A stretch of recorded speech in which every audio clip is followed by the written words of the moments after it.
I am delighted to introduce you all to Will Dean, who has got a great story himself before we even get into his fantastic book, Dark Pines, which is just up there. So Will grew up in the East Midlands, living in 9 different villages before the age of 18. Roughly 2 years in each village?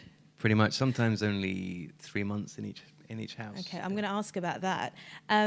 After studying at the LSE and working in London, he settled in rural Sweden with his wife, as you do. You built a wooden house in a boggy forest clearing at the centre of a vast elk forest, which features somewhat in the book. And it's from this space where you compulsively read and write. That sounds perfect. So your best-selling debut thriller, Dark Pines, was chosen for ITV's Zoe Ball Book Club and shortlisted for the Hearst Big Book Award Crime Novel of the Year, and the Guardian's Not the Booker Prize, and the National Book Awards. How fantastic! Thank you so much for joining us today. Thank you so much for having me. It's great to see you. And it's great to see all of you here as well. Thank you for coming. So we're going to change up the format a little bit because being wonderful and over-prepared as you are, you're going to take us through a few slides. Yeah? I am. I'm going to stand up in a moment. Before I do that, I want to thank you for being here and for moderating this panel. It's very good of you. I want to thank all of you for being here. I would like to thank HKTDC Hong Kong Book Fair for having me. And I'd like to thank Book Depository and Sophia in particular for being so generous, flying me here and looking after all the logistics. I love Hong Kong, I have to say. It is wonderful to be here. This is my first trip to Hong Kong, and what a vibrant, dynamic, fantastic place. It's very different from my forest. Is it? In Sweden. A little bit? It's like the opposite. Yeah. And I'm going to come back with my wife and my little boy, I think. Don't worry. So we were discussing just before this, and it might be the opposite from an external perspective, but you did share that you've also got IKEA furniture inside your house in the middle of the forest. Like any good Swede. Yeah. Okay, I think it's time to show you where I live in Sweden. Before we start, I live here. In a very small clearing, kind of the size of one of the exhibition rooms in this place. And the forest is roughly the size of downtown Hong Kong. I can walk in any direction from home, and it takes me roughly a day to leave the forest, which is quite extreme. So it's nice to get out of the woods and to see civilization. Before I start talking about how books are so much better than movies, social media, iPads, and DVDs, I want to say that I love all forms of storytelling. I am a storyteller. I've been obsessed with stories and with reading my whole life. And as you can see on the screen, Lionsgate last year bought the TV and movie rights to my Dark Pines novel, the Tuva Moodyson books. So we will see Tuva on the screen, either the big screen or the small screen at some point. So I just want to say I'm in favor of screens as well, but especially when TV and movies derive from novels. Congratulations. Thank you. It's really exciting. Yeah. I have no idea who they will cast as Tuva. I'm really curious to know who that will be. Is it going to be in English? Or are you going to... I can't say at the moment. That? I can't say. Okay. But it'd be exciting to see. The most exciting thing actually for me is to see what they do. There are some troll carving sisters in the book. 2 sisters who live deep in the woods, and they carve pine trolls with human features, with human toenails, human fingernails, human eyelashes. Wow. It's kind of I'm building on the folklore of Sweden here. Yeah. And using my own imagination, and I want to see what Lionsgate do with those trolls. I want to see how creepy they are. We'll look out for them. Yeah. Will they be as creepy as internet trolls, though? I don't think anything is that creepy. I'm in perfect agreement there as well. So my job is to tell stories, and I'm very, very lucky to have that job. I feel extremely fortunate and privileged now that I'm 40 years old that I'm able to tell stories full-time for a living. But first and foremost, I'm a reader, and I find that still to this day, books are my great passion. Reading books is what I'm obsessed with and what I compulsively do in the forest. Luckily, there's nothing else to do in the woods. There are no shops, there are no restaurants, there are no cafes. I haven't had a takeaway for 7 years. Wow. No Deliveroo. No Deliveroo. Right. No trolls to I would need deliver. to give them a huge tip if they came all the way to my clearing. So there's plenty of time for reading and writing. As a writer, I need to seize your attention. I need to have a strong opening to my novels. I need to have a hook, a strong sense of place, a sense of magic and wonder in the story, a strong, bold protagonist that you invest in, and I think some humor along the way. And that attention, your attention as readers, as consumers of stories, is more in demand than ever. Can I do a quick show of hands and see if anybody in the audience has ever heard of an American Belarusian entrepreneur, YouTuber personality, media personality called Gary V or Gary Vaynerchuk? One, great. So Gary V exists in a very different world to the world that we exist in. He's not a book guy, he's an entrepreneur, he's a businessman. But he's very, very smart and very insightful in attention and how attention is like the ultimate commodity in 2019. Facebook are looking for your attention. Advertisers are looking for your attention. Amazon ad people are looking for your attention. Your attention is the ultimate commodity right now. And I wanted in this presentation not just to talk about books in a micro sense, but to kind of zoom out and think about books in a macro sense and how books in a way have to compete for your attention with social media, with Snapchat, with Instagram, with IMAX 3D movies.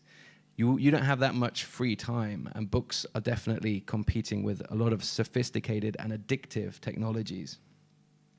I was lucky last year. I had a big tube campaign, a big underground campaign in London. So the metro in London was plastered with posters for Dark Pines, which was fantastic. I felt very, very grateful, very lucky. I was in Sweden for most of that, so I didn't get to see them, but everybody was sending me photos, which was great. And eventually I did get to see the posters, and that was kind of an emotional experience for me. But what Gary V talks about is the fact that those posters don't have the impact they used to have because we're all addicted to this. And people were looking at the posters. The posters had an impact. They had a big impact in getting me more readers, which was fantastic. But 20 years ago, they would have had a much bigger impact because 20 years ago, people didn't have smartphones on the metro. So people were walking by the posters, looking at their phone. So really, a lot of the advertisers' focus now is on your phone, on those different apps. And one of the wonderful things about a book is when you open the cover and you turn to page 1, you don't get an advert pop up. And I find that quite nice, actually. You're kind of out, you're taken outside of that commercial world for a little while, yeah. So you can get kind of immersed in that story. There's actually it's so rare for us in Hong Kong to see people reading books on the train. There is an Instagram account called HK People Reading Books, where people send in photos of literally that, people reading books on the MTR. I keep hoping to end up on that because I'm always like, is everyone seeing I've got my book out? So do check it out. It's quite amusing, but also very telling because in Hong Kong in particular, there has been, for the last 5-10 years, I almost don't remember a time before having the ubiquitous presence of my phone, to the extent that when I was in London a couple of years ago, I had no signal and I thought my phone was broken because I'd just forgotten that the underground was so sort of old and under that it didn't have the same infrastructure to support the signals. And that's why in London I see more people on the tube reading. So yes, I think that's a really, really good point about attention and sort of the fact that we are constantly not just competing with our devices, but competing with ourselves as well. There have been studies about our attention spans, the physiology of our brain, and the dopamine hits changing based on how we've been consuming media in the past few years. But I'm really optimistic when I hear that you talk about those Instagram hashtags, because I like it when technology and books collide like that. That's like the ultimate thing. That's how books are going to thrive, I think. Like, for example, the booktubers on YouTube who are super popular and they talk about books. They have a community of their own. Same thing on Instagram. And I like the way that people set up book clubs as well privately. I was just going to ask you, have you heard of the hashtag Bookstagram? Because, I've got my own Bookstagram. I use it. And it's just, connecting with people all over the world. And they do things like giveaways, and it's the hashtag what to read next is how I source a lot of my to be read list as well. Absolutely. So I do think that technology is enabling the great comeback of books as well. Yeah, which I'm sure we're going to get into in a minute. Well, this whole presentation is basically a rebuttal of those articles that you see. I see them at least when I read UK newspapers. I think it's the same thing in the US. You see an article every now and again, and the headline is something like "The novel is dead." And it's usually written by an old white dude whose our favorite kind, whose book sales are not quite what they used to be 20 years ago. Yeah. So his novels are dead. But the truth is that novels are thriving. Book sales are up. Yeah. That is correct. Okay. Yes. We're back in the forest now. I want to go back a little bit before I moved to Sweden, just to give you a little background on me. I'm from the East Midlands of the UK. I'm a British author, so I'm from the area close to where Sherwood Forest used to be. And I grew up in a house with no books. So I don't come from a bookish family. Nobody in my family went to school past the age of 16 until I did, and then I went on to the LSE to study law. So I was this weird nerdy kid in a very unnerdy family. I was obsessed with books as a kid. I found books gave me a great deal of comfort. I got comfort I was very awkward as a child. I was very shy, and I got comfort from books and from nature. And not much has changed because, I live there and I read books, so I'm still that weird kid in a way. But I moved to Sweden so I could write stories. I wanted to live a low-cost, off-grid life where I chopped wood in order to heat my house and in order to cook, where we have our own drinking well for water. And you can't see my road. I use the term road pretty loosely, but it kind of snakes through the trees here, and I have to maintain that myself. So my dream was to move to Sweden and have all this free time to write and read, and in fact, I spend a lot of time filling in holes in my road. You're the council. I pretty much am the council, yeah, unpaid.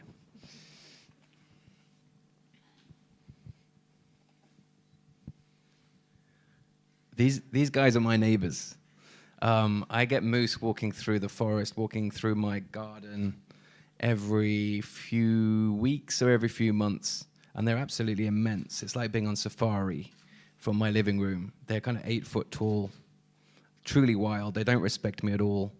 I had one once. It was outside near my car, and I wanted to take my kid to school. And he wasn't moving. He was just doing what he wanted to do. And I went outside with a huge saucepan, 2 saucepans, and banged them together. And he just looked at me. And there was no respect there at all, so we just had to wait for him to move on.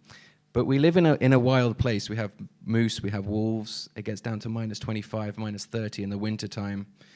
We have our own well. The water comes out kind of okay, a little bit brown, forest water, but we're used to it now. And that location and this wildness informs my novels. There's a lot of nature in my books. There's a lot of isolation and claustrophobia because I find Sweden I'm like a kid in a candy shop with Sweden as my setting, as an outsider, as a Brit. I find those winters where it never really gets light just incredibly fascinating to know how that feels. I find the fact that your next town can be hours away and can be cut off by a blizzard just a great setting for any story, really. So my setting inspires all of the books. And in a way, the books have, I don't know if you're familiar with any of these TV shows, but the books has some of the atmosphere of Twin Peaks, some of the quirkiness of Fargo, Northern Exposure, True Detective. Yeah. So I love those kind of atmospheric, immersive forms of fiction. They're the kind of books that I read as well, and I've always read. I was a huge Stephen King fan as a kid, and some of that definitely comes through in my stories. So I want to talk about attention through history and the increasing competition for your attention as readers, and how books they have competed for hundreds of years, and they continue to compete, and they continue to thrive. And in a way, the more high-tech the world gets and the more addictive technologies become, the more I think we'll see a backlash back to books, where people will find that everything is so hectic that actually it's quite nourishing and quite healthy and quite reassuring to go back to a slow-paced form of storytelling and to lose yourself in a book. Completely immersive as well, isn't it? Because I mean, we've heard the benefits of mindfulness and meditation being espoused, and for me personally, this is my favorite form of stopping time for a bit and time traveling. Yeah. You know, going into a different world. And I think you're absolutely correct. I don't think it's a push and pull. I think it's people realizing that we're tired all the time and we don't know why.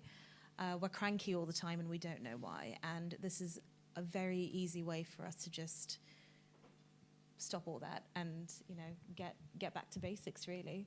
Absolutely. There are two big publishing phenomenon from the last few years. I don't know if they reached Hong Kong, but one was called hygge and one was lagom.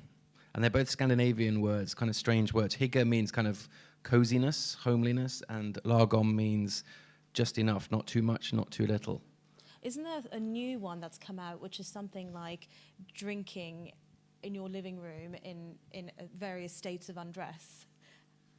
There's a new. I promise you, it's I haven't heard about I this have one. not made this one up. It sounds quite niche. But it was, well, niche for now.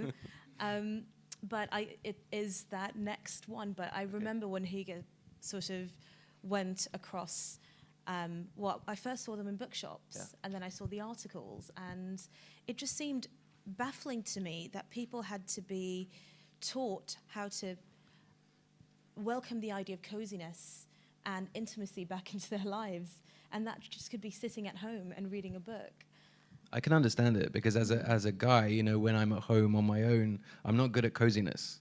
Like, I'm quite happy to get addicted into my phone or sucked into a movie or a sports thing on TV, whereas my wife is very good. She'll light a scented candle and she's good at that stuff. So I need it. I need to be told, personally. But yeah, we're all different. But I do see on social media, on Instagram and so on, a lot of hashtags about the simple life, about cabin life, about minimalism, about low-cost living, people living on a boat or selling everything and living in the back of a van. These kind of extreme things, but I think a lot of it is a reaction to consumerist culture, materialism, and just being exhausted at being bombarded with adverts all of the time. And I think you've alluded to it now as well. So I don't feel it's just adverts, but it's also, that sort of thing, as wonderful as it is, can have a slightly detrimental effect, just purely because of how humans are wired. You know, we look at Instagram lives and assume that everyone else has it easier or better, or, you know, look at them, ex-bankers who've quit their jobs and are traveling North America in the back of a van, or tiny homes. That's another sort of subculture of people traveling with, building a small home at the back of their vehicle and traveling to different parts. Again, very North American, that idea. But I think it's sort of two things. It's not just the ads and the media, and it's the constant consuming of content created by content makers, but also your friends and family. And I don't think we've ever been this familiar with other people's lives or their living rooms before. For sure, for sure. And I love some parts of social media, but social media can make me anxious. Yes. Books have never made me anxious. Quite the opposite. That's maybe my favorite thing that you've said so far, because I think that as a counter to anxiety, books have just been brilliant, because if you just need to take a step back and focus on something else for a while and engage your entire brain, because part of anxiety is different for everyone, but one of the things about anxiety is your thoughts just travel and you can't control them. That loss of control can then be attributed to all sorts of things. But books have a wonderful way of gently muzzling the noise and just allowing you to immerse yourself into a great story. Absolutely. I'm going to go back in time now, take you back in time, roughly 100 years. My time travel is not exact, so you'll have to take these numbers with a pinch of salt. But roughly 100 years ago, the only real competition that books had in terms of the stories that you would have been consuming, was theatre, music halls, and newspapers. And they weren't for everyone. They were relatively expensive, especially theatre and music halls. That's pretty much all the competition books had. People were reading a lot back then. Even though literacy rates were fairly low and oral storytelling was still very common in many parts of the world, people were reading The Great Gatsby and getting excited about it. People were reading The Age of Innocence, Mrs. Dalloway. the Sherlock Holmes novels, Kafka, and people were reading Agatha Christie. And mystery is a big part of the book fair this year, and Agatha Christie is the queen of mystery novels. And I love the fact that there was a lot of hype back then about her books. You know, people were excited about the next book. People were talking to each other on the tube about those books. People were reading those books on the tube. It's wonderful to think about 100 years ago. No smartphones. You know, people were reading their Agatha Christie novels. 50 years ago, things start getting interesting. We have cinema, we have radio. Like I say, the numbers are very, very flexible, but we have cinema, we have radio. And entertainment starts to move inside the home with radio. We start to go from theater-based, music hall-based entertainment, community-based entertainment to the living room. And books have more competition than ever. Lots of towns have multiple cinemas, radios have plays, have news, have debate, have music, but books still thrived. This was the era of Hemingway, To Kill a Mockingbird, the great Maya Angelou, Ursula Le Guin, The Godfather, and Doris Lessing. 25 years ago, we had a massive revolution. Again, the numbers, take the numbers with a pinch of salt here, but we have TV becoming a lot more popular. Obviously, TV's been around for longer than that, but this was the time when TVs became largely affordable and in everyone's living rooms. And TV is very, very addictive. Like, it's a relatively sophisticated technology. We also had video games. This is a pretty basic one. But we had, this was my era of playing video games. So we had Super Mario, Street Fighter, and Sonic the Hedgehog. Can anybody remember those days? Yeah. They were great games. And we had VHS recording direct from the TV. Legally or not legally, but people did that. So books had to compete harder than ever to get people's attention. Technology was more addictive, more sophisticated, more interactive, and more home-based. And we started to have books on tape and books on CD. I was an early adopter of books on CD. I used to have a Discman, this big heavy thing. Did you listen to those CDs? I was very nerdy. I had a Discman, like this huge thing strapped to my thigh, and I would have headphones and I would listen to Bill Bryson and stuff on CD. That's fantastic. It wasn't good to meet girls that way, but it... Well, they didn't know what you could have been listening to. MC Hammer. Thank you. Right? Yeah, I wasn't, but yeah. And this was the era where we had The Secret History by Donna Tartt. We had Infinite Jest, The English Patient, American Psycho, Wild Swans, the Murakami books, Train Spotting, and another phenomenon. So we talked about Agatha Christie. This was the era where we started to see the Harry Potter books, which was just huge. It changed so much. Global, yeah. Global phenomenon. And if we're talking about immersive, powerful, atmospheric fiction, I think that really, those books really brought through a whole new generation of readers who would be, many of whom would be readers for life. Yes, and I think one of the most, pardon the pun, magical things for me as a parent has been passing that magic on, because it's not just that one event in time, but kids today in 2019 are still, excited about the whole Harry Potter franchise.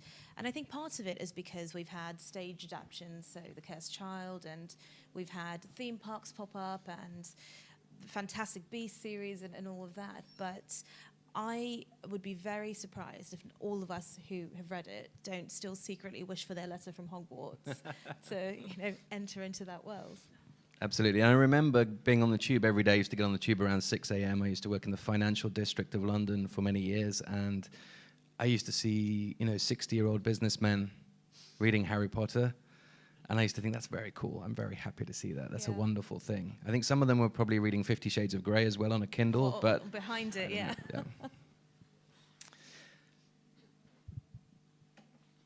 15 years ago, media starts to get more interactive, more sophisticated, and more connected. We have the internet revolution. I mean, and again, like the internet was invented in the 60s. It's by some weird government agency. Yeah.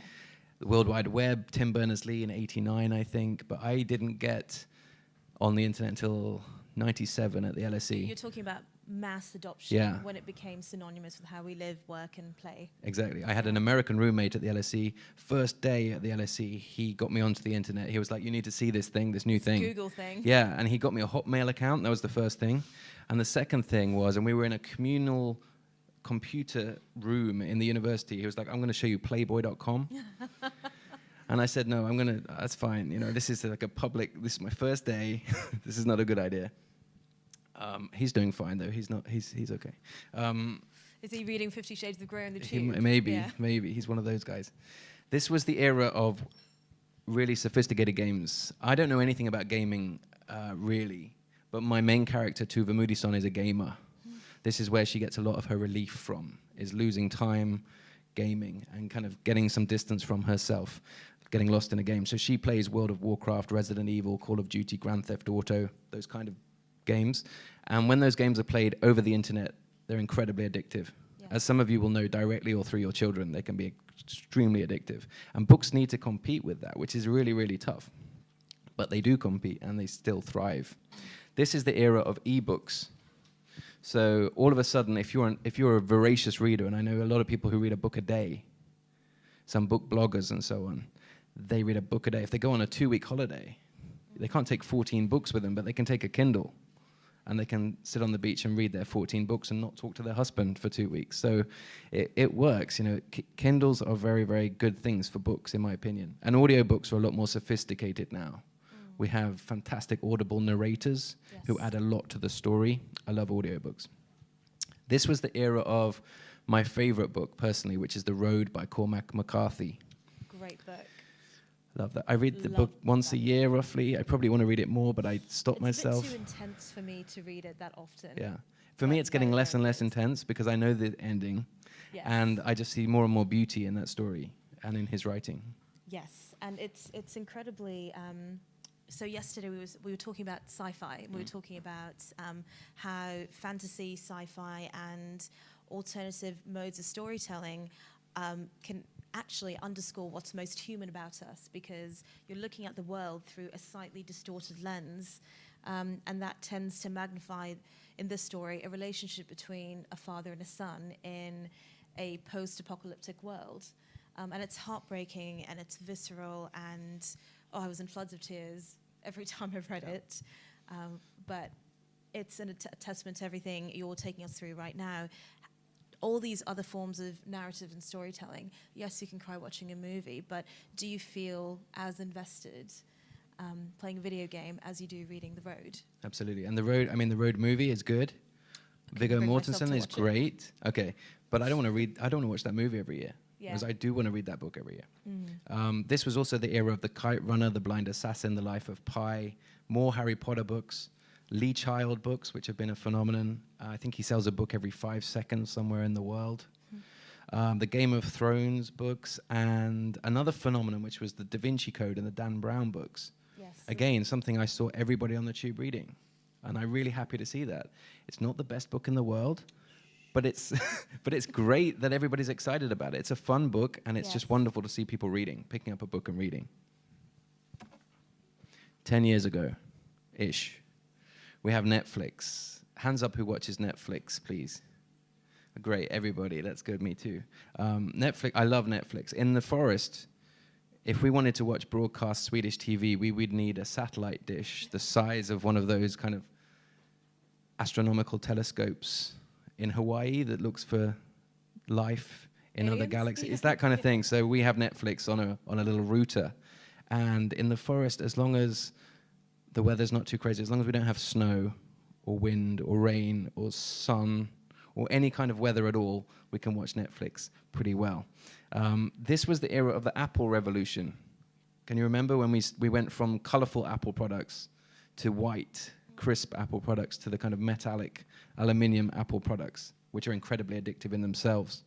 And entertainment, by this point 10 years ago, has gone from community-based, theaters, to living room-based, listening to the radio with your parents, to bedroom-based, playing video games and having an affordable DVD player. And now we've gone to person-based. So we're getting more addictive than ever. Rather than having to go downstairs and watch the TV, you've got your phone on you at all times. And I don't know about you, but the last thing I do pretty much before I go to sleep at night is kind of put my phone down.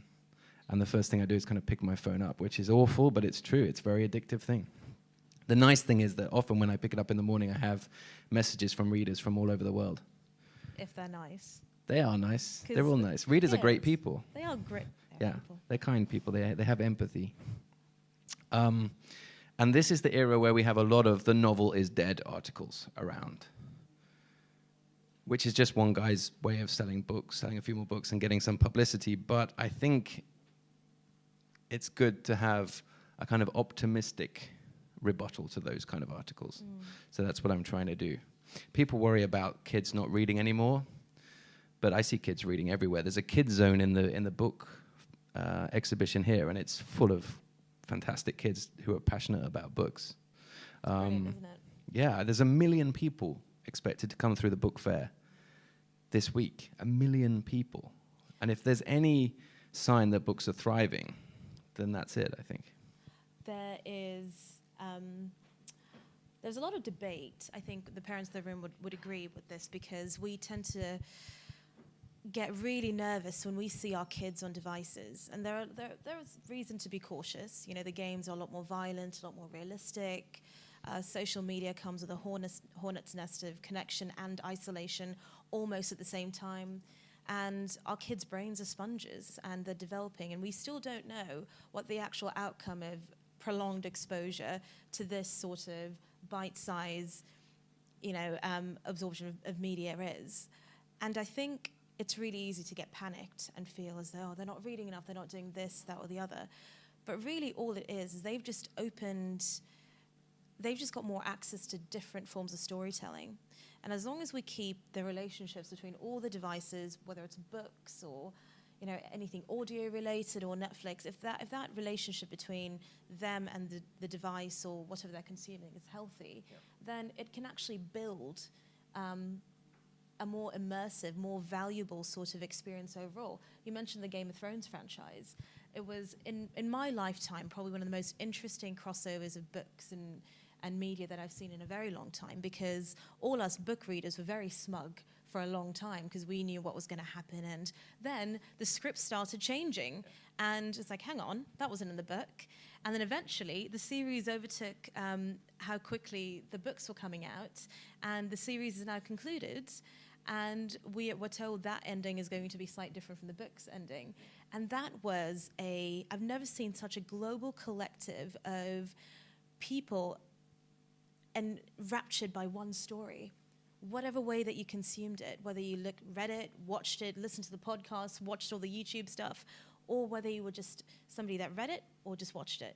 There was so much discussion, there was so much community and connection that came from it. Yeah. And for me, that is the success of it all. And that's the whole point. Absolutely. Absolutely. I think George R. Martin had quite a lot of fun with that, with messing around with schedules and things. Yeah. Has anybody here? Wouldn't you if you could? If the yeah. whole world was waiting. If we could get away with it. Has anybody here heard of an app or a social media platform called TikTok? Yeah. Okay. TikTok is, I've only heard about it recently, but it's a social media platform where the videos are 15 seconds long. They're absolutely tiny. And a lot of people worry that young people's attention spans are shrinking and shrinking and shrinking and shrinking. But I think my little boy in a few years' time, I fully expect him to be on TikTok doing his 15-second videos. Maybe it'll be down to 3 seconds by then on another platform. But he'll also be reading Harry Potter at 1,000 pages long. I think they can do both. But like you say, it's about getting a healthy balance, like a nourishing balance. So they're not only doing one thing or the other. Yes. This era, 10 years ago-ish, was the era of all the girls. If you remember, there was Gone Girl, there was Girl on a Train, there was the girl with the dragon tattoo. They really went to town on those girl titles. There was also A Brief History of Seven Killings, wonderful book, Station 11, 50 Shades of Grey, and Black and Blue by Ian Rankin. So books were still competing. In fact, this was the time when I was on the tube a lot, between 10 and 20 years ago, and I saw the Da Vinci Code hysteria. I saw a book called The Beach. Can you remember The Beach by Alex yes. Garland? Everybody was reading that book Yes. at one period. Gone Girl as well was another one. Absolutely, yeah. The present day. This is supposed to represent podcasts, which I think are a big thriving part of media, and they're doing really, really well. And everything else is smartphones and social media. So now we have the most dramatic part of the revolution, if you like, the combination of the internet and personal app-based devices. Can I see a show of hands of anybody who has a smartphone on them right now? So that was like 100% hit rate, I think. So we have things like PlayStations, which years before, they were a thing you did in your living room, in your bedroom. Now they're connected to everybody else. Soon they're becoming more virtual reality based or 3D based. Everything is getting faster and more addictive. This is my kind of trend here that I'm walking you through. But people still buy books. People still read books. Books are all over social media. So you have that wonderful combination of the new technology and the 300-year-old novel. Now, in the last years, we have the fantastic Zadie Smith novels, The Hate You Give, Hunger, Book of Dust, The Miniaturist, Homegoing, and The Woman in Cabin 10, all huge selling books, very popular books, competing very well with other forms of technology.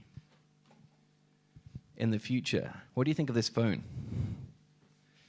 It's like a mock-up image of a 3D kind of holographic phone, and that is a VR headset over there. So technology is not going to slow down. It's not going to become less addictive. There's no way we can stop this. I've got written on my notes here hoverboards, robot butlers, and flying drone taxis, which would be quite cool if any of those happen. And also Elon Musk takes over the world. But in reality, we'll have a lot more 3D TV. We'll have virtual reality. Things will go from being phone-based to watch-based, something we've already seen, to maybe contact lens-based. Google tried it where their glasses didn't quite work. But First go. yeah, exactly. But books will still thrive, and we will have that backlash again where, I don't know if you've ever been to an IMAX screen or a big 3D TV, 3D movie screen, and you've seen an action movie or something. Maybe I'm getting old. I turned 40 this year, but I'm exhausted after 10 minutes. Yeah. It's just too many pixels. There's too much stuff coming at me. The noise is immense. I really enjoy it, but then I want to go back home and read a book and quieten down a little bit. With each new generation, we get new storytellers and new readers. Some of those storytellers would like to tell stories in an audiovisual form and some in a book form. But we have new readers coming through with every generation, and that makes me very optimistic. Kids naturally want to read stuff. They want to read stories. And there are many factors which make books and reading uniquely enjoyable. And now I'm going to talk about the 5 specific reasons I think books will thrive. I have skin in the game here. Like, I'm invested in this. I'm a book lover and an author, but I genuinely think these are the 5 reasons why books will continue to thrive.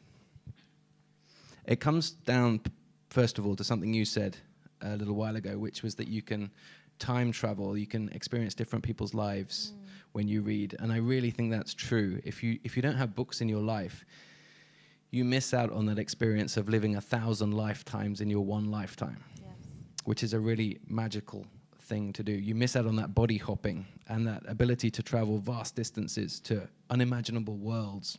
And the empathy that it leads to. Absolutely, which we need more of than ever. And books have that unique quality of enabling you to feel fear and devastation and loss and sadness and enormous joy in the comfort of your own living room, which is quite nice to be able to close the cover and put that away safely. You know, it's like that horror movie thing as well. It's quite fun to feel scared and safe at the same time. But books are just as addictive as they ever have been. Books offer an ultra HD experience. This is my first reasons why books are more powerful than movies. If I go to a movie, it's increasingly becoming a very HD surround sound, incredibly realistic experience, but it's never as HD as my own imagination or as your imagination. I've chosen 3 movies here, all based on books, and there's no coincidence that they are children's movies, because when you're a child, your imagination is more fresh than ever. It's more powerful than ever. That lion over there is supposed to be Aslan. I'm not sure it is Aslan. I think it's just a lion in a jungle, but imagine that's Aslan. And imagine reading that book as a child and passing through the back of the wardrobe for the first time into the freezing cold of Narnia through those fur coats. It's an incredibly immersive experience. It's so atmospheric. Tasting Turkish delight before you've even had it for the first Absolutely, time. absolutely. That was one of my favorite memories, I think, being 9 or 10 and finally trying it after reading the first. Did you like it? I loved it. Okay. But I was convinced I was going to love it anyway because that was the only next, that was the only right response to it. And a similar experience with Bilbo Baggins' little hobbit house in The Hobbit and in Lord of the Rings. That feeling of being in there with Gandalf and not really knowing what's going on. And that feeling as well at King's Cross Station, platform 9 3/4, when you jump through the wall for the first time with Harry and you board the Hogwarts Express. I mean, come on, it's just, nothing can compete with that. You know, that addictive, immersive, atmospheric writing. Well, it's because of what you just said. It's your memory. It's not just what you're reading. You create a memory of you experiencing that and not consuming it because you're active. When you're reading, it's an active experience as opposed to watching. And I think that's why it makes it ultra HD. So true. In the best possible way. Yeah, when I write it, absolutely, I totally agree. When I write a story, I'm sketching the world, I'm sketching the place, I'm sketching the characters, I'm sketching the events, but you as a reader fill in all the colors and all the detail, and you use your own experiences to fill in those details and your own prejudices. So your experience of Dark Pines is completely different to everybody else's, which I really love. When I travel around the world, I often ask readers what they think Tuva looks like, because I don't describe her much in the book, because we see the world through Tuva's eyes. And the readers all have completely different answers. Well, she's got a ponytail, I know. She has a ponytail, but often the reader's answer in such a way where they're basically describing themselves, which is really interesting, because the book is told from the first person perspective. Yes. But you're right, books have that wonderful chemistry of the writer meets the reader halfway. So it is a very personal, bespoke kind of collaboration. It is a collaboration in a way. There is no projector in the world as powerful as that imagination. There is no IMAX screen as high definition. There is no surround sound system as moving as what is inside your own mind. Number 2, diversity and low barriers to entry. So if you try and fund a movie, if you try and make a Hollywood or a Bollywood movie, for example, they're very expensive things to do. And often the guys controlling the funding for a movie who make that a reality are a group of old, privileged men. And it's very difficult to get that funding because the numbers are so enormous. And because the market is fairly small, not that many movies are made per year. There are exceptions like the Blair Witch Project, which was made on a shoestring budget and became huge. Has anybody seen the Blair Witch Project? Yeah. Which one? I've only seen the first one, I think. They did a remake. Okay. It's a terrifying film. I went to see it with my sister. 15 minutes in both times, and I was like... Oh, really? Okay. I went to see it with my sister. She managed to get through the whole film, but at the end, the cinema outside the auditorium had turned off the lights, and they had hung some stick figures from the ceiling. And one touched her face as she walked out, and I've never seen anybody jump so high in the air. She's absolutely terrified. But I think diversity and being exposed to stories from all groups, especially underrepresented groups, is more important now than ever. And we're seeing in the book world, in the publishing world, especially in the UK market, which I'm most familiar with, we're seeing more books written by people of color. We're seeing those books getting big deals. We're seeing more LGBT writers coming to the market. We're seeing more books being published in a big way by disabled writers, by working class writers. So it's a trend which is growing and which needs to continue to grow, but it's something that I see and I'm very optimistic about in the book world specifically. It's not perfect. There still needs to be more agents and editors of color. We still need to see more working class writers, but it's like the momentum is building, which is really great to see. But in other forms of media, it's not that easy because the numbers are so huge. If you have an indie press, for example, an independent publisher, they don't need to spend a huge amount of money on an advance or on publicity or whatever, and they can give writers from all different backgrounds a chance to be published. Whereas in the movie world, it doesn't really work that way. For sure. Yeah. And what you said earlier about technology, that sort of meeting the sort of book industry halfway, we've really seen it thrive. So with independent publishers, self-publishing, it's really democratized the process. Before, when you would have to rely on an agent and a press tour to even get your name out there, you can now do that yourself. Your relationship as a writer with your readership is closer than it's ever been. Pros and cons, but I think more pros than cons. I think so too, and a lot of those books are doing really well and finding audiences.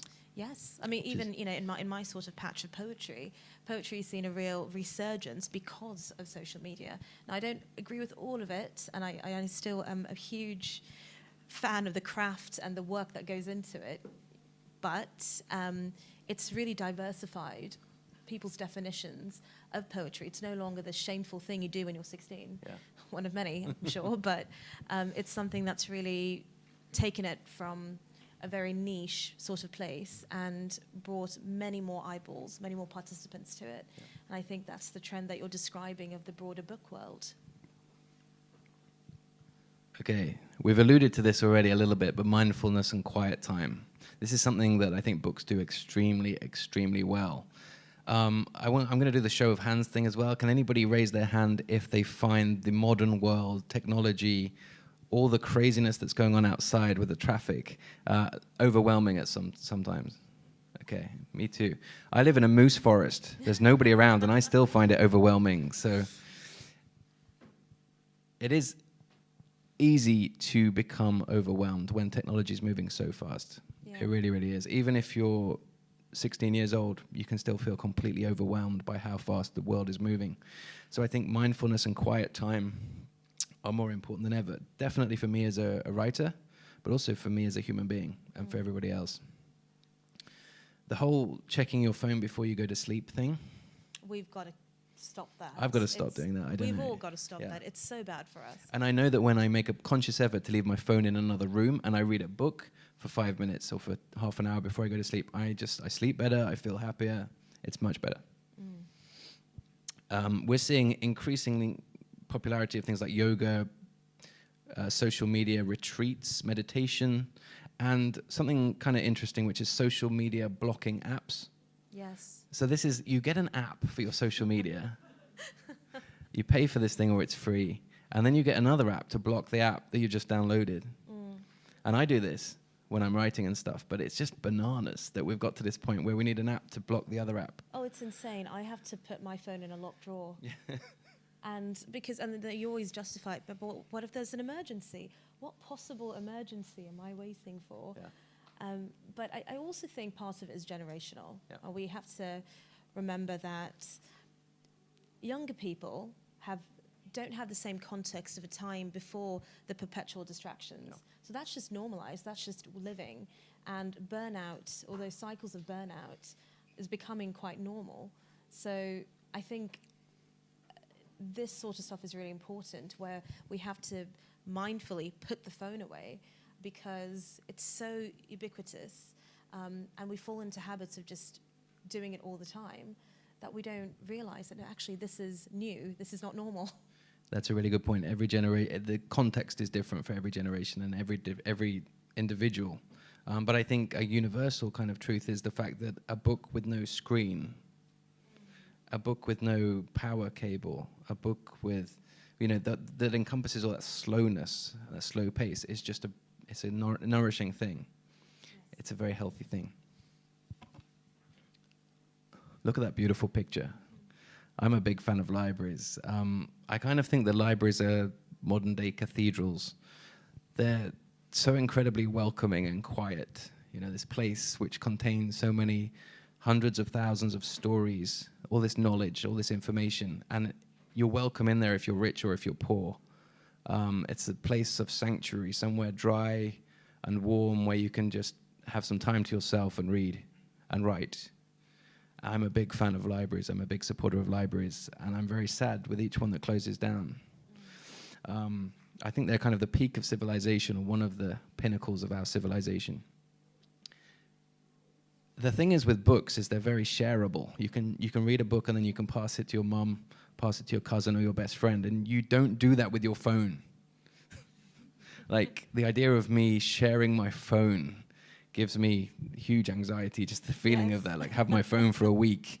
We can't do that. Whereas a book, you share your books. And I love the fact that if you read, for example, Smoke and Ashes by Abir Mukherjee, which is a great crime novel set in 1920s India, you get to the end of the book, you want other people to experience that immersive story.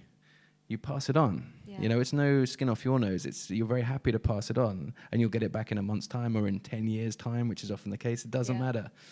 Books are very good in that way. They lend themselves. They're more community-orientated.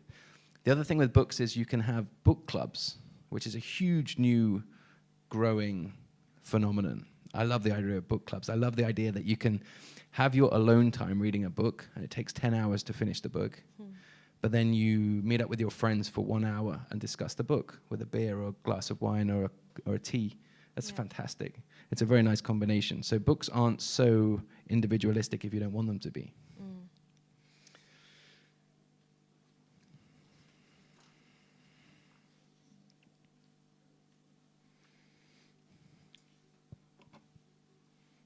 Number 5, my final point, is that books are beautiful objects. And I'm kind of biased here, but this is my second book, Red Snow, the sequel to Dark Pines, and look at those red sprayed edges. I think it's stunning. This is a limited edition that was made for first edition hardback, limited edition, made for Goldsborough Books, a wonderful independent bookshop in London. And they sold out very, very, very fast. And I have one at home, and I just love that red. And that's something I don't get excited about on a screen or, you know, on a social media app. I don't find apps beautiful. You know, there's something about a beautiful book, especially one that's not written by me, to be honest. I would disagree with that, but I think the feel of a hardback book or a special edition book, it's a very, very special feeling, especially when it's a gift or it's somebody saying, I picked this up and I thought of you, because I think you'd really enjoy that. That's... Yeah, the value transcends the actual value of the book. Yeah, absolutely. And it's kind of the icing on the cake. Like, the value really is in the story inside the covers, but the cover is the special thing that happens. And now I realize, I never realized before, how much work goes into a cover. And there's a huge team effort.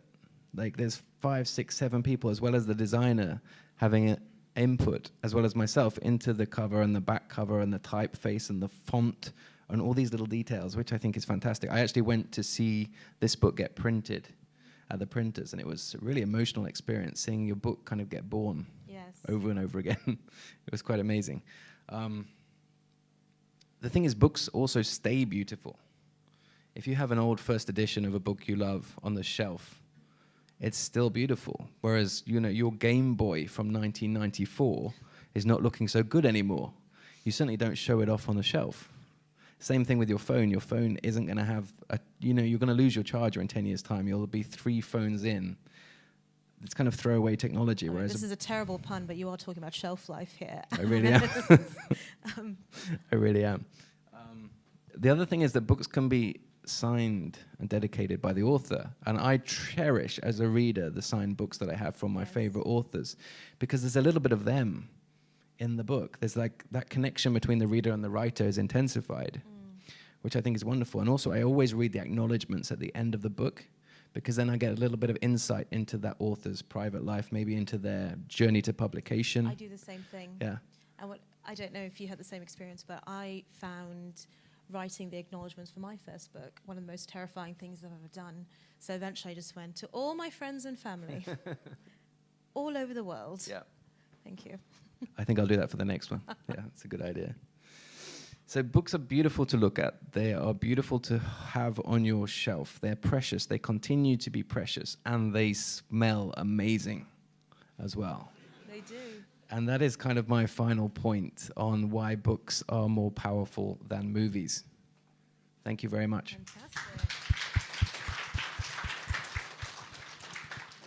So on that final point on the smell of books, I've read this recently, as the fibers in the books, in the papyrus, I guess the paper, breaks down, it releases, I believe, vanillin. I probably butchered that, which is reminiscent of vanilla. It sounds delicious. Well, that's why it's, you know, that old book smell. Yeah.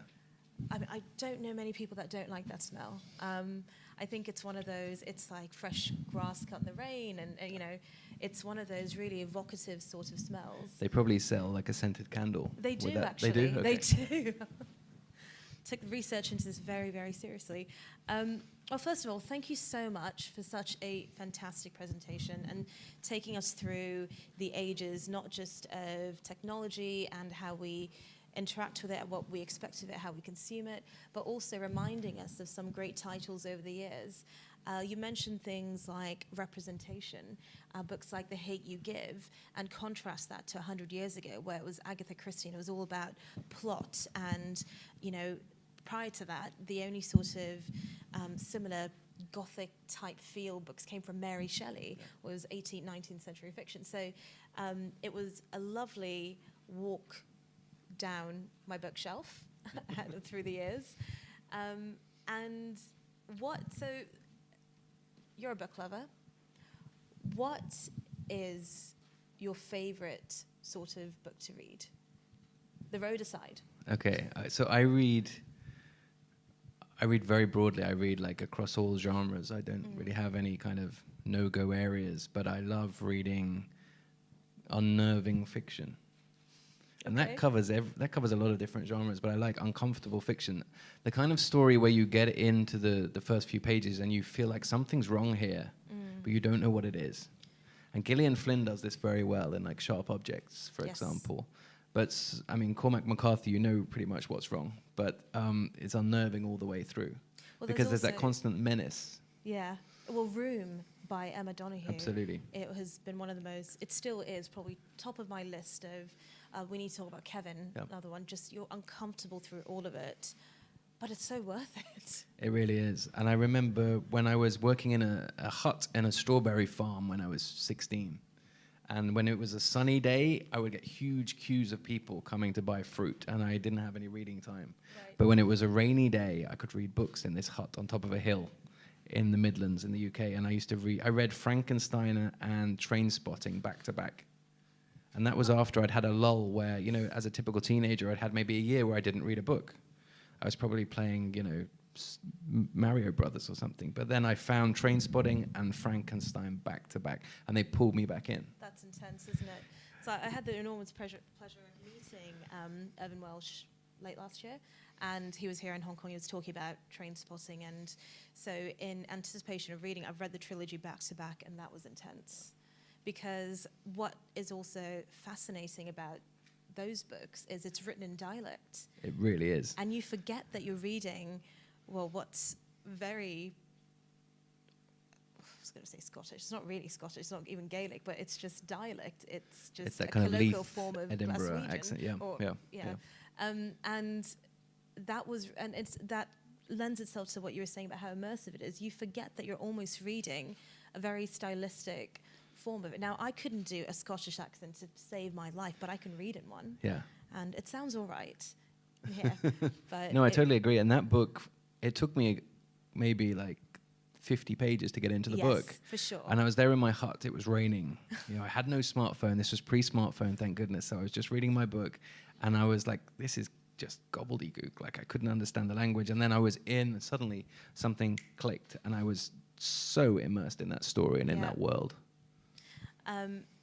So we have to talk about being in the middle of the woods, surrounded by your elk, your 8 feet tall elk, in all sorts of extreme weather. How do you bring up the nerve to write crime fiction? Wouldn't you just be perpetually terrified as you're writing? My wife says that a lot, actually. She's like, sometimes in the evening we want to watch something on Netflix, and I want to watch The Bridge or something, some kind of dark Scandi noir, and she's like, no, I want to watch Friends. We have too much of this dark stuff in our house. But I don't know, I don't even particularly think of it as crime, first and foremost. I didn't know that I'd written crime when I wrote Dark Pines. Right. I wrote a story about a deaf young journalist and her experience living in a small town in Sweden, a town where she doesn't want to be. And she's young, she's very ambitious, she's 90% deaf, she's bisexual, and she's living in this small town. And that's what the story is about, really. It's about her working out different mysteries by finding the connections in this small town community. And then crimes happen, but like they do in Cormac McCarthy's novels as well. So it's it's a crime novel, but it's also just a story about a young woman. Well, the other remarkable thing that you do to make it all the more, what did we call it, ultra HD, is you describe this woman who, with the first couple of pages, she's got her hearing aids on. You know that she's in a forest. An elk shows up immediately, as now I understand why. And it is incredibly immersive because you experience that feeling of being helpless, powerless, the deafening silence, the isolation. And it's not just the landscape, it's the oral picture that you've created, which is incredibly, as I said, effective. Can you talk about your process? I mean, how do you first, you're writing about somebody who's the opposite gender of you and who has a disability in a setting that you're very familiar with but is not native to you. How did that all come about? So when I moved to Sweden, I wrote a really terrible book, like a really bad failure of a book, and it's locked in a drawer and it will never come out of the drawer. And that book, the protagonist of that novel was basically me but 5 centimeters taller. And he was very boring. And so when I wrote Dark Pines, I got the story in my head, and Tuva kind of hit me like a thunderbolt. And I didn't want to write me again and fall into that trap, which I think a lot of novelists do at the beginning. They write themselves. So Tuva is definitely not me, so I have to really make an effort to be inside of her head. And in terms of my process, I visualize the entire story before I start writing. I have a YouTube channel, by the way, called Will Dean Forest Author, and I talk a lot about this if you're interested. But it's I visualize the entire story over and over again, so I know what happens roughly. I get the atmosphere. Like, I'm not so interested in the plot points, but I get the atmosphere and the characters, and then I write the first draft in 4 weeks, which is quite intense. So I'm like a zombie for 4 weeks. I'm in the woods, I don't leave the woods, and I write a chapter in the morning and a chapter in the afternoon. And after a month, the book is there. It's rough. It takes me another 11 months to rewrite it and to edit it and to get it into shape. But the story is out of me in a month, and then I'm totally exhausted.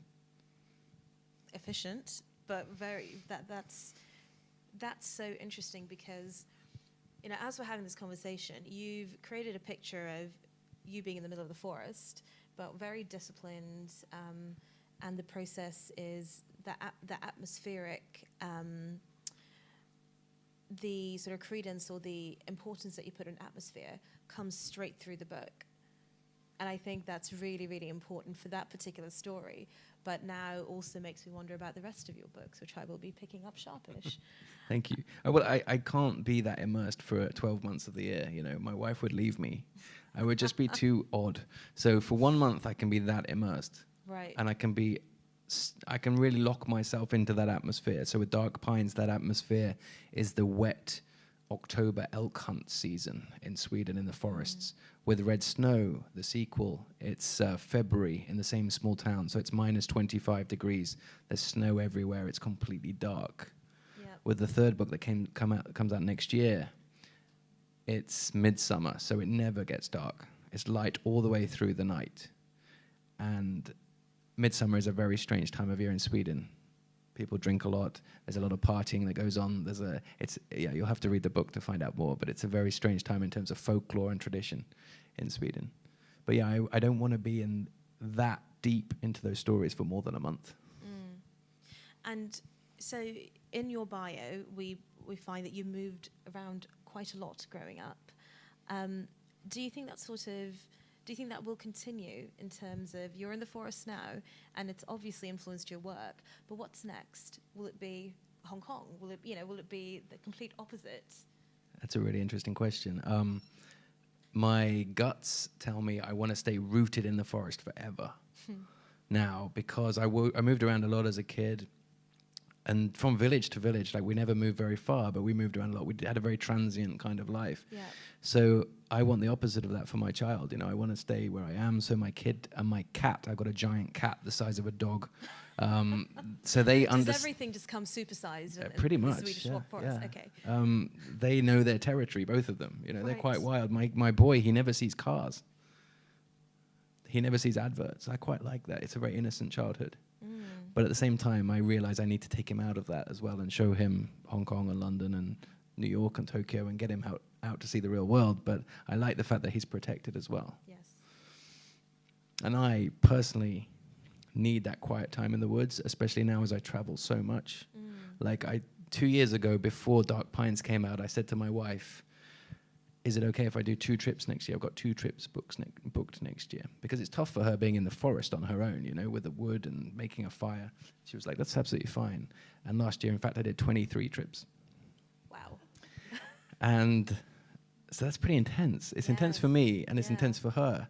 So it's nice to have a kind of anchor point, a home in the woods where I can return to. And in relation to your work, do you think the setting will continue to be the woods? Well, Tuva hates the woods, so I like writing her there. Yeah. Because she's completely out of her comfort zone. Yeah. She would love Hong Kong. You know, she would love the food here. She would love the culture here. She loves big city life. So I can't put her here because she would be happy. And what kind of thriller would that be? So I keep her in this small town where everybody knows each other's business. There's lots of gossip. Yes. I'm going to keep her there, I think. Yeah. Well, thank you. That was really great. We're going to open the floor for some questions, and I might throw some in between. But has anyone got a question? It could be about anything. It could be about the book. It could be about the elk, the forest, Harry Potter.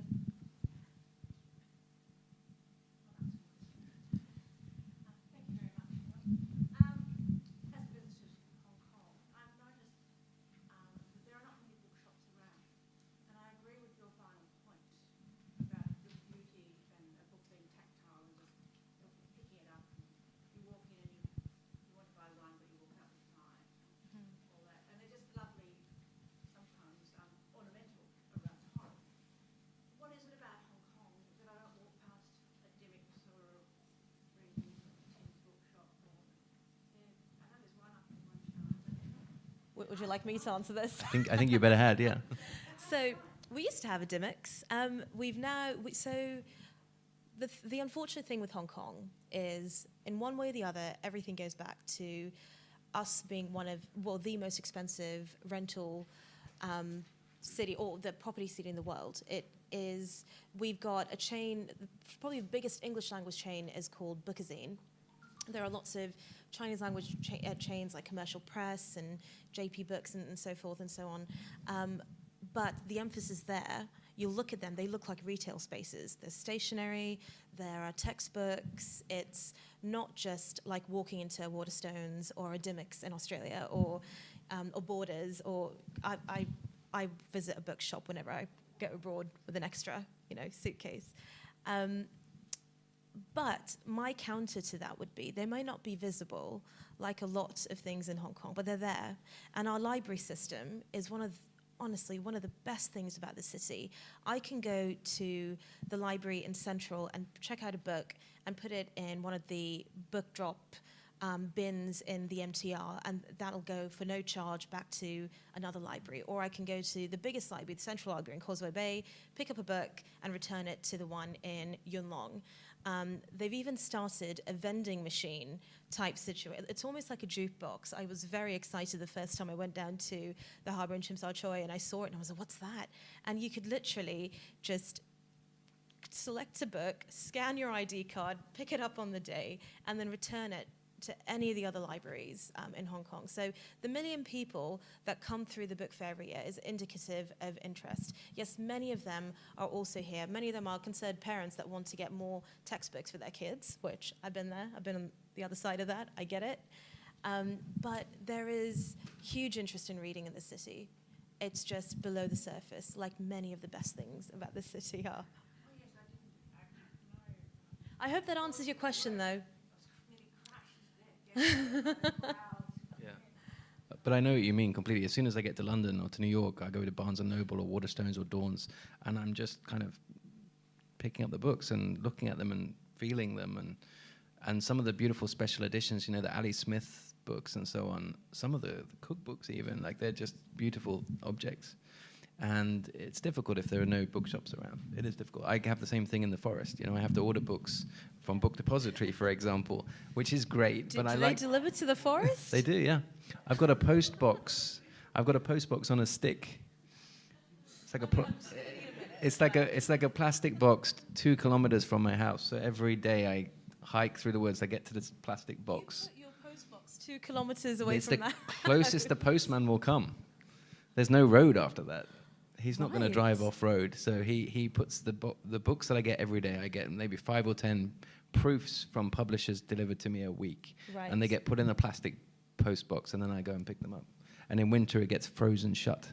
You must be an extraordinary source of income for the couriers in the surrounding. For the what? Sorry. The couriers, the hand carry agents to. No, it's the post service in Sweden. Yeah, excellent. Sweden works very well. For everyone's benefit here, because I'm sure we've all wondered, because I asked you this before the session. Can you talk a little bit about your journey from London to how did you end up in the middle of the woods? Yeah, I ask myself the same question sometimes. My wife and I lived in a 1-bedroom flat in London for 15 years. And London is not quite as extreme as Hong Kong in terms of property prices, but it's very difficult to get like a 2-bedroom flat. So we had a 1-bedroom flat, and I was craving some space to grow some food and to live a more simple life. So we found this clearing on the internet, a clearing in a forest. And it was really inexpensive because Swedes don't want to live in the forest anymore. Doesn't that sound like a crime fiction novel to you, right? Couple finds. Don't tell my wife eBay that. eBay listing, buys plot of land. So what happens next? We flew over. Okay, my wife had no interest in this at all. This idea. She's a city person, so she had no interest. But she looked at the description, and because there was no like house there or road or anything, the description from the real estate agent was all great blueberries, lots of mushrooms to pick, dragonflies, all this random stuff. And my wife actually quite liked that. That appealed to her. So we flew in. The real estate agent picked us up. He drove us into the forest, and it took so long. We were like, where are we going? Yeah. And then it was February. It was snow on the ground. We got there, and then he stopped the car, and he was like, we're going to have to walk the rest of the way. And we walked for a few miles, and we got to this clearing, and I was like, this is perfect. This is where I want to live. And at no point did you think that you were going to be fine and you'll walk out of there, no problem? I was optimistic. I'm an optimist. Excellent. I thought this looked great, and it was inexpensive. And my wife was like, okay, we'll do a deal. We'll build a house here, but if I don't like it after 6 months, we'll sell and we'll move to a city. And I said, that's very reasonable of you. So we did that, and after 6 months, she loved it, and Amazing. We're still there 7 years later. What a great story. How did you build the house? I mean, how did you get material? I might write a book about this one day. It was quite a process. I would read it. Yeah. The first thing was to get planning permission, and the Swedish authorities were like, why do you want to live here for? They couldn't understand it. The blueberries and dragonflies, did you explain? And they were like, you're going to need permission from your neighbor. And I was like, okay. So we drove for 2 hours to find the neighbor. And we turn up and we say, can we build this house? We had like a picture of it. And he was like, you can do what you want. And I've never been there. Then we had to get permission to build a track, like a rough road. Then we went to a house building company in the center of Sweden. And in Sweden, you buy like a IKEA house. It's kind of built in... Like a prefab. Prefab, exactly. Yeah. Comes on the back of a truck, goes up in a week. So they did that. They were fantastic, super efficient. And then I spent the next 3 years flying over. I was working full-time in London. I flew over every Wednesday and Saturday. And I built the whole inside of the house, basically all the carpentry.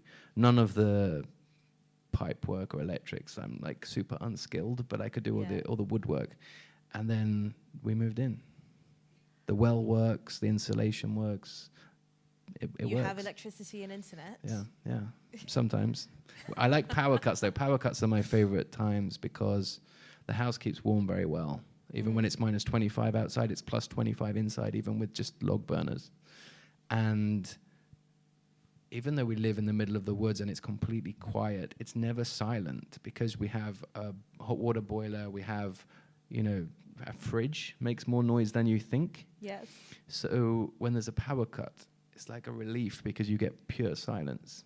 It's like an exhale. It's wonderful. And then I Wow. read more, of course, because I can't charge anything. So You should consider building another one and Airbnb-ing it. I mean, I think that would we're be all my souls. nightmare. No.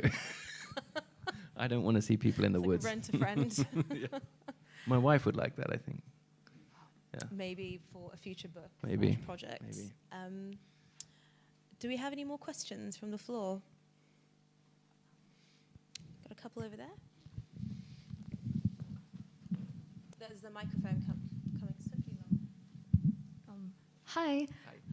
I appreciate, just now you talked about diversity, and I really appreciate that you wanted to write a character that was different to you. Could you talk about that process? Like, just because I think it must be difficult. Did you get to speak with any maybe bi girls with disabilities, or can you just share your process, please? Thank you very much for that question. It's a great question. It was really important to me to do Tuva justice on the page and to write her well. So my first starting point was just an enormous amount of research. So I followed a lot of deaf bloggers and deaf YouTubers. I read a lot of information, whatever I could really, about bisexual women, about deafness, about the hard of hearing kind of deaf community, about people who are terrified of nature. So all of Tuva's personality traits, I basically went into huge amounts of research because I didn't want to make mistakes. I didn't want to insult anyone. I wanted to do Tuva justice. Tuva is like, aside from my wife and my boy, she's like the most important person in my life. So I have to do the right thing by her. So I did a lot of research. Then I wrote the book. And then I have an accuracy reader who is fantastic. She's a deaf writer herself, and she will read through the book, and she loves Tuva, thank goodness. But she actually wants to play Tuva in the movie, which I think would be very cool if that happens. But she goes through the whole book, and she'll pick up a couple of tiny things that I just wouldn't have known. Like, for example, I had one scene where Tuva peels off the stickers from the batteries for her hearing aids before she puts the batteries in. And my accuracy reader was like, you should leave the battery for a minute before you put it in the hearing aid because it extends the life of the battery. Right. Just little tiny details like that I would never have known. So I'm really indebted to her.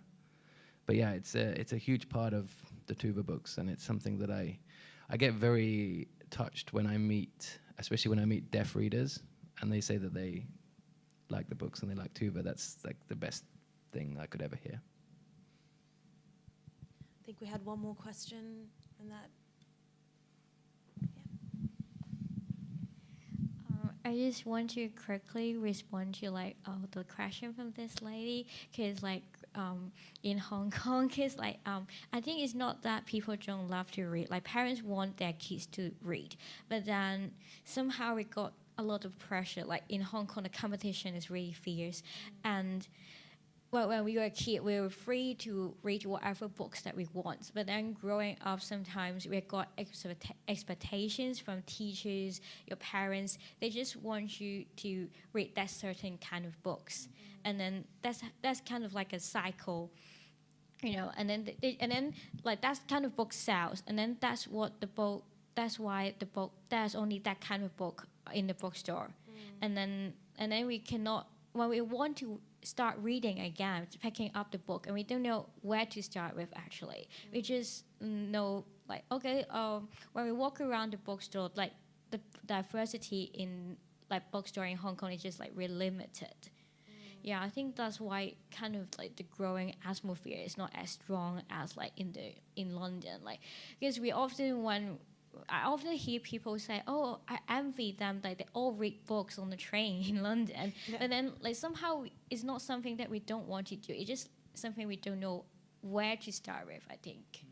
Thank you so much for your answer. That is brilliant extra context to it. And what you were saying earlier is such about all these communities online with book recommendations and just this infinite global communities that can help with that. So have a look through even Instagram, any of the social sites. You will find lots and lots of sort of recommendations. But that is an excellent point. I think it's what's trendy, what perhaps teachers want in the bookshops, or what the Education Bureau wants in the bookshops end up being there. And because the size of the bookshops are smaller here, you can only fit so much in. I know.